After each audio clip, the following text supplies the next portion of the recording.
शहर के बाहरी किनारे पर घने पीपल के पेड़ों के बीच एक पुरानी हवेली खड़ी थी, जिसे राय साहब की हवेली के नाम से जाना जाता था।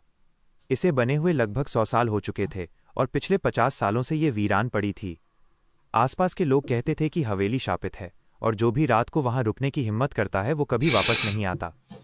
कहानी शुरू होती है विक्रम से, जो एक युवा फोटोग्राफर था और पुरानी रहस्यमयी जगहों की तस्वीरें लेने का शौकीन था। उसे इन कहानियों पर बिल्कुल भी विश्वास नहीं था। वो इसे सिर्फ एक स्थानीय अंधविश्वास मानता था और उसे लगा कि ये हवेली उसकी अगली सबसे बेहतरीन तस्वीर का विषय बन सकती है। अपने एक दोस्त सुरेश के बार बार मना करने के बावजूद विक्रम ने एक तूफानी रात को हवेली जाने का फैसला किया। शाम ढल चुकी थी जब विक्रम हवेली के जीर्ण शीर्ण लोहे के गेट पर पहुंचा। गेट पर भारी जंग लगी हुई थी और एक कर्कश आवाज के साथ खुला, जैसे सदियों से कोई सोया हुआ दानव जाग उठा हो। हवेली का मुख्य दरवाज़ा आधा खुला था और अंदर से मिट्टी और नमी की एक अजीब सी महक आ रही थी। विक्रम ने टॉर्च जलाई और अंदर दाखिल हुआ। हॉल बहुत बड़ा था, जहां कभी शानदार पार्टियां होती होंगी, लेकिन अब टूटी हुई चीज़ें और मकड़ी के जाले ही थे।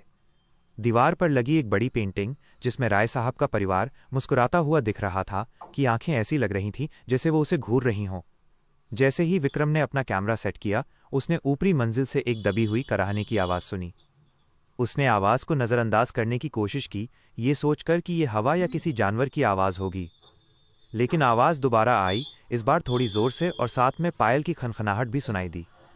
विक्रम को लगा कि शायद ये कोई शरारती बच्चा या चोर हो सकता है। हिम्मत जुटाकर वो सीढ़ियों पर चढ़ा। सीढ़ियाँ लकड़ी की थीं और हर कदम पर चर्र चर्र की भयानक आवाज़ कर रही थीं। ऊपर पहुंचकर उसने देखा कि हॉलवे बहुत लंबा था और दोनों तरफ बंद कमरे थे। बीचों बीच जमीन पर सूखे हुए लाल धब्बे थे, जो शायद खून के थे।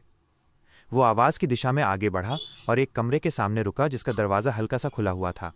उसने दरवाजे से झांका। कमरे में एक पुराना, धूल से ढका हुआ झूला था, जो अपने आप धीरे धीरे हिल रहा था। कमरे में कोई नहीं था, सिवाय ठंडी हवा के एक झोंके के, जिसने अचानक विक्रम के पूरे शरीर में सिहरन पैदा कर दी। फिर उसने कोने में रखे एक पुराने ड्रेसिंग टेबल के शीशे में एक झलक देखी। शीशे में झूले के पीछे उसे एक औरत का धुंधला सा अक्स दिखाई दिया। उसके बाल बिखरे हुए थे और उसकी आंखें खाली और डरावनी थीं। विक्रम के मुंह से चीख निकल गई और वो पीछे हटा। जब उसने दोबारा शीशे में देखा तो अक्स गायब हो चुका था। लेकिन जब वो पलटा तो उसने कमरे के दरवाजे पर राय साहब की पेंटिंग वाली औरत को खड़े पाया। वो हंस नहीं रही थी, बल्कि उसके चेहरे पर दर्द और निराशा का भाव था। औरत का चेहरा अचानक विकृत होने लगा। उसकी आंखें लाल हो गईं और उसके होंठ धीरे धीरे हिले। एक धीमी फुसफुसाहट भरी आवाज आई, तुम्हें यहां नहीं आना चाहिए था। यह मेरी जगह है। मेरा बेटा कहाँ है? विक्रम ने बिना एक पल गंवाए भागना शुरू कर दिया। वो सीढ़ियों से नीचे भागा, उसका दिल जोरों से धड़क रहा था।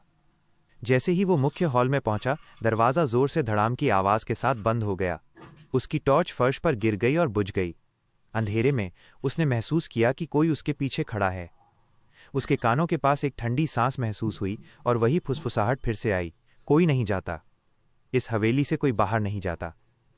अगली सुबह सुरेश और पुलिस को हवेली के गेट पर विक्रम का कैमरा और फोटोग्राफी बैग मिला।